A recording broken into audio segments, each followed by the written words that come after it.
Part of the problem sounds like that you grew up too soon.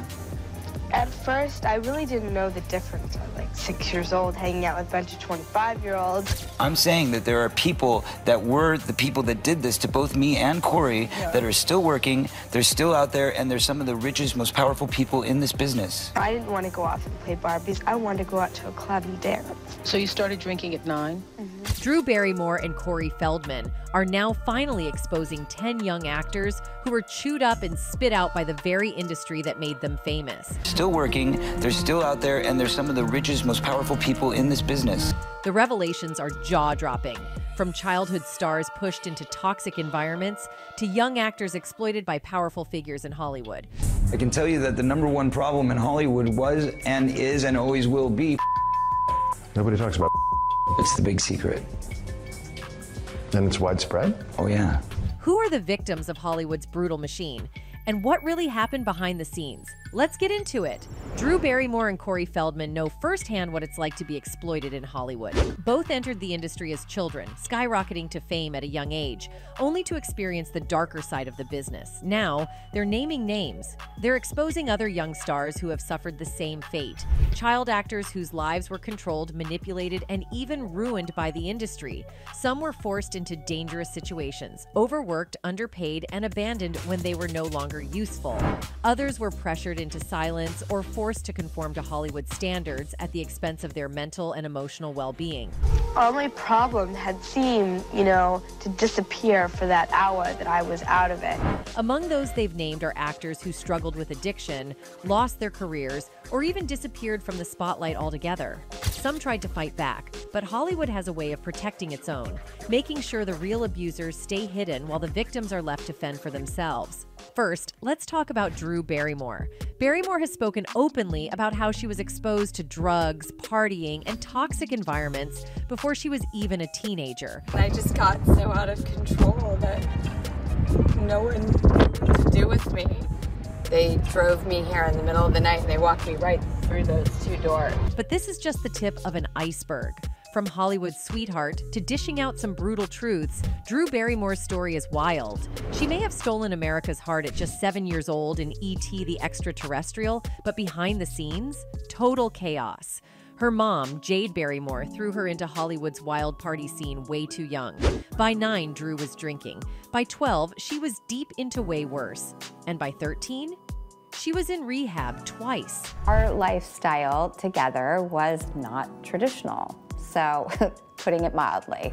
Drew's been super open about how messed up her childhood was, and honestly, her story still hits hard today. The Drew Barrymore show host got vulnerable about her own experience with too much access and excess as a kid, referring to her public battle with addiction. I wonder if my life's experience was a butterfly net to capture the understanding of what young girls need. Is it my karma? I know now that I have never wanted to be more protective of kids in general. Barrymore wrote, adding that she never thought in my wildest dreams that kids would be in my boat of too much excess and access. Despite everything she's been through, one thing's for sure, Drew Barrymore is a fighter. She's been open about her complicated relationship with her mom, even admitting there were times she thought they'd never speak again. But what really tore them apart? And how did Drew's shocking decision to legally emancipate herself at just 14 change everything? By the time she was 12, Drew wasn't just struggling, she was completely blacklisted from Hollywood. But she refused to be a cautionary tale. She fought her way back to stardom in her 20s, proving everyone wrong. Still, the scars from her childhood never really faded. They shaped every decision she made, especially in her fight for sobriety and her mission to expose the dark side of Hollywood. Part of the problem sounds like that you grew up too soon. At first, I really didn't know the difference. I was like 6 years old, hanging out with a bunch of 25-year-olds. I liked being around older people. I felt. Born into a famous acting family, it seemed like Drew was destined for success. Her grandfather, John Barrymore, was a Hollywood legend, and her parents had deep ties to the industry. But her father, John Drew Barrymore, was a violent alcoholic who abandoned her early on, leaving her to be raised by her mother. And Jade Barrymore? She wasn't exactly the nurturing type. Obsessed with fame and fortune, she threw Drew into the spotlight without a second thought about what it might do to her. My mom put me in a place that was like a full psychiatric ward. By the time Drew was 10, she was already wrapped up in New York's infamous nightclub scene, surrounded by things no child should ever experience. Her childhood and adulthood blurred together way too soon. But one of the most heartbreaking parts of her story? The fractured relationship with her mother, the person who was supposed to protect her. Walking away from my mom and shaking hands and saying we need to emancipate, those were just the facts. That was where our journey had led us to, and we were actually okay with that. That's where we needed to go at that point. Drew Barrymore's relationship with her mom was anything but normal. In her book Wildflower, she straight up admitted that her mom lost all credibility as a parent because instead of taking her to school, she was dragging her to Studio 54. I didn't want to go off and play Barbies. I wanted to go out to a club and dance. By the time Drew was 14 and out of rehab, she knew something had to change. She wanted a fresh start, but that meant redefining her relationship with her mother. In her own words, things had gotten so bad between them that they'd completely run their relationship into the ground. So she made a bold move. She filed for emancipation. She wrote, "I was never unprofessional, but I was on a hiatus from being employable. And when I turned 14 and wanted to start my life over, I wanted to do things on my own terms." On the day of my hearing, my mother was there in full support of my emancipation, which would mean me living on my own. I felt so sad, but too much had happened. The judge walked in and the day went on in a blur. In an interview on Norm Macdonald Has a Show on Netflix, Drew shared that getting emancipated at 14 was like hitting the reset button on her life. She said it kind of wiped the slate clean on everything that had happened before, giving her a fresh start to finally take control of her own story. But you know what's exciting? I got my over with by like 14, she joked on the show. Like midlife crisis, you know, institutionalized, blacklisted, no family, like got it done. And then got into the cycle of being my own parent. When Wildflower was released, Vulture reported that Drew had barely spoken to her mom since getting emancipated, but she still financially supported her. Drew's struggles with substance abuse are no secret. She's been open about how addiction became her way of coping with all the trauma she went through as a kid. In her first memoir, Little Girl Lost, 1990, she revealed just how young it all started. According to EE News, she was pouring liquor over her ice cream at just 7 years old and got drunk for the first time at Rob Lowe's birthday party when she was only 9. That same year, The Guardian reported that her mom took her to Studio 54 for the first time. And that wasn't just a one-time thing. Drew and her mom were regulars at clubs all throughout her childhood, exposing her to a world she was way too young to handle. It was like Disneyland for adults, only I got to be a part of it. We went out pretty regularly, sometimes once a week, other times up to 5 times, she wrote in Little Girl Lost. But nothing was ever enough for me. By the time Drew was 11, things had completely spiraled. In Wildflower, she shared a crazy story from when she was filming Babes in Toyland in Munich. She got drunk, blasted heavy metal in her hotel room, and when a rock band rolled through, things got even wilder. According to Vulture, they stole a bunch of laundry bags full of clothes and threw them off the hotel balcony into a river. It was so out of control that even Drew, who was still a kid, felt guilty and decided to rein it in for the rest of the shoot. While most kids her age were playing with Barbies or stressing over their braces, Drew was already deep into drugs. People reported that she had been smoking cigarettes for a year before she first tried weed at just 10 years old. Where she got it from is up for debate. People says it was a group of young adults, while News claims it was actually given to her by a friend's mom. Either way, it didn't stop there, because for Drew, it was never enough. After 6 hours, 5 days a week of getting non-stop, put downs, I didn't want to come home and discuss more of it, Feelings of denial were echoed and exemplified further during a recent conversation between Drew Barrymore and Jeanette McCurdy on The Drew Barrymore Show, which saw the pair engage in an extremely candid discussion as they drew parallels between their childhood traumas. In her newly released New York Times best-selling memoir, I'm Glad My Mom Died, Jeanette McCurdy details the inappropriate behavior exhibited on set by a man referred to as the creator during her years as a teenage Nickelodeon star, and of the manipulation and abuse she suffered at the hands of her own mother. Her approach was very unhealthy and informed by her own lack of self-work, and she lived vicariously through me.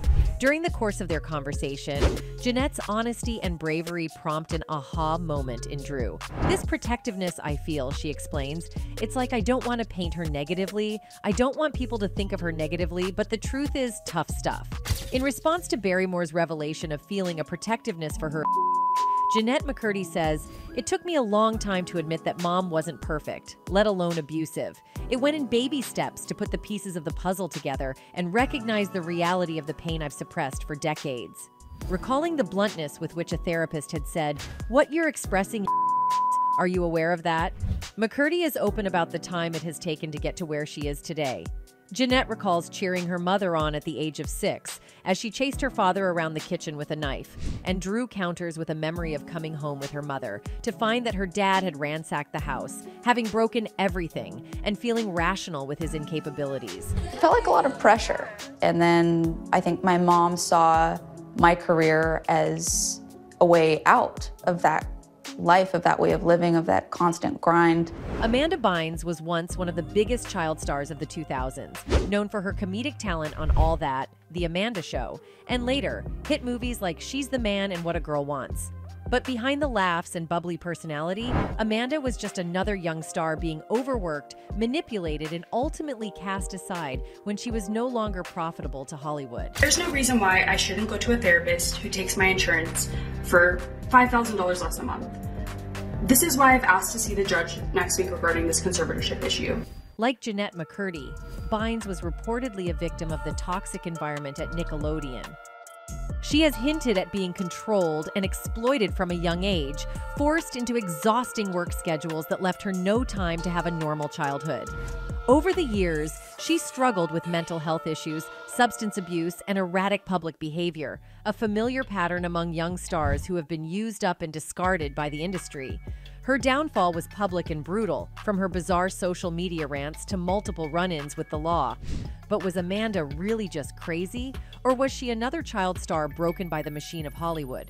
Ricky Garcia, a former Disney Channel star, made headlines when he accused his ex-manager, Joby Hart, of in a 2019 lawsuit. Garcia claimed that Hart in a over several years, starting when he was just 12.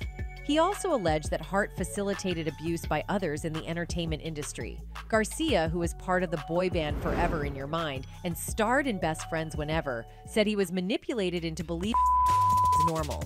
His bravery in coming forward shed light on the darker side of Hollywood and the exploitation of young talent. The case sparked conversations about power dynamics in the entertainment industry and the need for better protections for child actors. Just to give my insight and my truth to what's happening in my life, and that just happens all around the world. It's a tough subject to talk about. And Feldman, on the other hand, has spent years calling out the hidden predators in Hollywood who targeted young actors. Corey Feldman came forward too, exposing the abuse and exploitation he and other young stars endured, shining even more light on the twisted reality hidden beneath the industry's glamorous surface. I'm saying that there are people that were the people that did this to both me and Corey that are still working, they're still out there, and they're some of the richest, most powerful people in this business. Recently, Corey Feldman has been vocal about how Hollywood can exploit young talent, often with the complicity of their handlers. In the past few months, we've seen a wave of revelations that bring to light different aspects of the industry, including the misconduct of powerful figures and the exploitation of individuals. Something a controversial film has brought into sharper focus. As more of Hollywood's darker side gets exposed, we keep hearing about more shocking stories and truths that reveal just how deep these issues run. I'm saying that there are people that were the people that did this to both me and Corey that are still working, they're still out there, and they're some of the richest, most powerful people in this business. Corey Feldman's claims about his experiences in Hollywood haven't gotten the attention they really deserve. He started out as a child actor, rising to fame with his role in the 1985 classic, The Goonies. Unfortunately, like many young stars, Corey encountered inappropriate behavior from people in the industry and even from his own family. These experiences shed light on the darker side of Hollywood that young actors often have to deal with. Yeah, so by Goonies I started to lose a little bit of it, and then by Stand By Me is where I came into my... Were you already doing coke on Stand By Me? No. Corey Feldman kicked off his acting career at just 3 years old. At that age, a child can't really give informed consent or grasp what it means to step into the entertainment industry. The burden of responsibility usually falls on the parents, and it's clear that Corey's mom was aware of the financial opportunities that came with her son's career. Starting so young had a huge impact on Corey's life, leading him to confront the many challenges and darker sides of Hollywood as he grew up. Because my mom was doing it with somebody on the set of The Lost Boys. Okay. This hot little Asian woman who I was sitting there one night because I was like falling asleep and I was depressed. In 2013, Corey Feldman made a brave move by releasing a memoir where he opened up about the mistreatment he and his co-star Corey Haim faced from powerful men in Hollywood. Feldman revealed that these incidents happened when they were just 11 to 13 years old. His disclosures highlighted the predatory behavior lurking in the industry and the vulnerability of young actors, igniting important conversations about the need for better protections and accountability in Hollywood. Oh, okay, well, she makes it sound so easy and harmless, I might as well. If my mom's doing it, how bad could it be, you know? Haim suggested Feldman knew about the A he had suffered as a child, but did nothing to stop it. This tension was captured in an episode of The Two Coreys, a reality show that aired for 2 seasons on A&E before Haim's passing. For Feldman, that means revealing the names of the men who he alleges, the 2 best friends turned surrogate brothers, as they navigated the intense spotlight of Hollywood in the late 80s and early 90s. Nobody knows, and nobody's going to know. We all are aware of the fact that Corey Haim has had a long and detailed drug history. Feldman has long spoken about the A. He claims both he and Haim endured as child actors. In an interview with Rolling Stone last year, Feldman accused 2 industry men of him when he was 14 and hinted that a famous actor had Haim, though he stopped short of naming anyone. I try to make him, stand up or say a complete sentence. I've been there with him through it many, many times, and it's happened very badly and very intensely. In the new documentary, however, Feldman finally breaks his silence. In a scene that drew gasps from the audience at the premiere, Feldman names Charlie Sheen as Haim's alleged providing a detailed account that includes disturbing references to Crisco being used as lube and 2 trailers that Feldman claims concealed the S Act from public view. According to Feldman, the alleged assault occurred on the set of Lucas, a coming-of-age film where Sheen's character, Cappy, played a protector of sorts for Haim's character. The film, which also featured Winona Ryder and Courtney Thorne-Smith, was released in 1986. Haim was just 13 at the time of the alleged incident. Corey's revelations about the AE he faced throughout his career, especially during his childhood, went beyond just his experiences in Hollywood. He also opened up about how his struggles with substance A in later life were partly rooted in the trauma he endured during those tough years. Like, we did it, we had fun, it was like, we were talking, we were sitting in this girl's apartment, she takes me out driving, she taught me how to drive a stick shift, high on for the first time. And during one of his interviews, he said, I can tell you that the #1 problem in Hollywood was and is and always will be Nobody talks about It's the big secret. Macaulay Culkin has also dropped some major bombshells that have everyone reeling. Reached out to me because a lot of things were happening, big and fast with me. And I think he identified with that. I mean, at the end of the day, It all kicked off with an article that's been making the rounds. According to this unverified piece, Culkin alleged that powerful figures are involved in some seriously messed up rituals with young actors. The headline, Macaulay Culkin, Satanic Elites. Do the unthinkable to young ones during rituals is both shocking and unsettling. The article claims that Culkin accused ruthless studio executives of being horrific individuals who carry out terrifying rituals on young actors. These allegations sound straight out of a dark Hollywood thriller, painting a deeply disturbing picture of supposed practices involving these figures. Did people treat you differently? I'm always treated differently. Yeah. Whether I like it or not. In December 2017, several unreliable websites published articles claiming that former child actor Macaulay Culkin stated in a radio interview that Hollywood is dominated by satanic Ps who ritually murder. One version of the story appeared on sites like Your Newswire, Neon Nettle, and News Punch, known for creating sensationalized and false content. The material has since been replicated by other fake news websites. Hollywood executives are described as bloodthirsty Satanists who ritually ate children in the industry, according to Macaulay Culkin.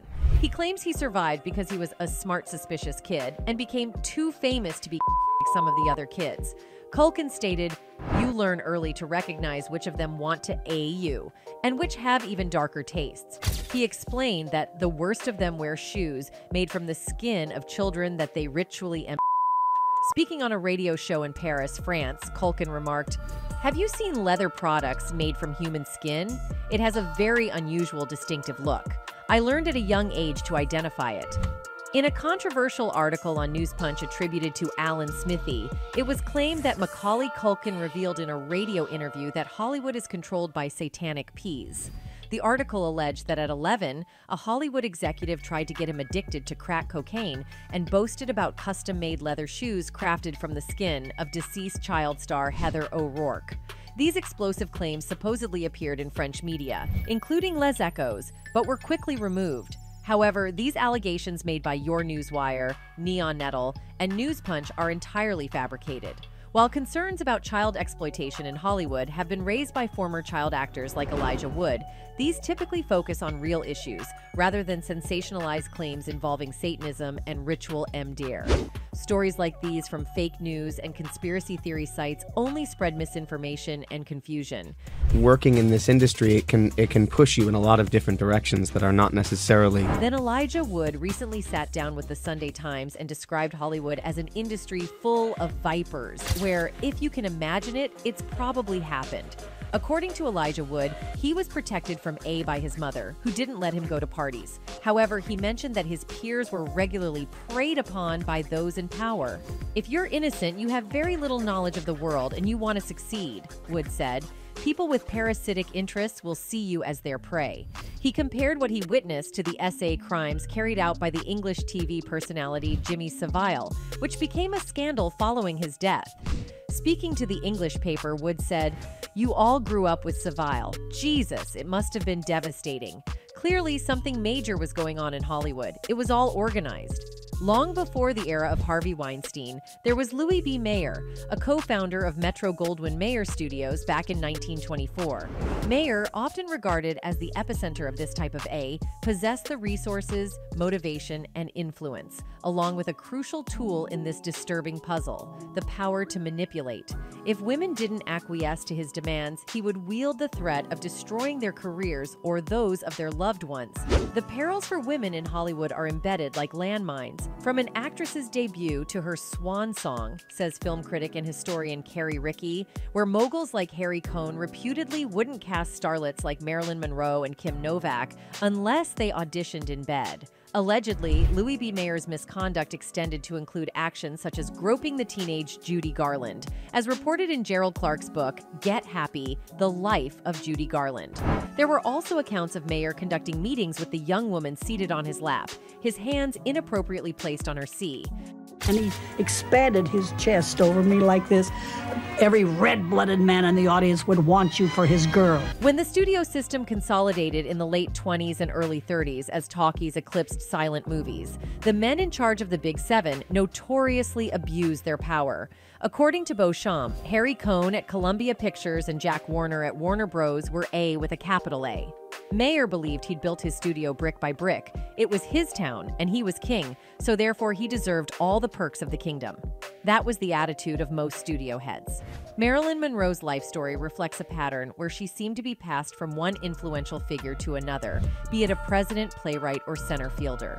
This echoes a similar narrative to that of Judy Garland, where despite their talent, beauty, and charisma, the harsh realities of the entertainment industry took a toll on their self-esteem, leading to issues like DA and, tragically, even S. It's a stark reminder of an industry that could be unforgiving towards women. And once she told this to her fellow actor. And then she told me, she said, "Watch out for the wolves in Hollywood, honey." In a different interview with Brooke Shields when she was just 15 years old, Barbara Walters asked the young model a range of invasive questions, including inquiries about her measurements and whether she kept secrets from her mother, who was present during the interview.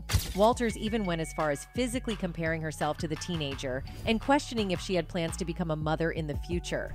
You would have to take your mother or someone, an adult, with you. You'd believe me how we can get into movies. All my friends have IDs. Exactly, and that's the point. Expressing her discomfort, Shields found the situation perplexing and stated in an interview, "It's practically criminal. It's not journalism." There you have it. These are just a few young actors who were reportedly mistreated by Hollywood. But once you start digging, there might be more names out there. That's it for today, folks. Until next time, goodbye.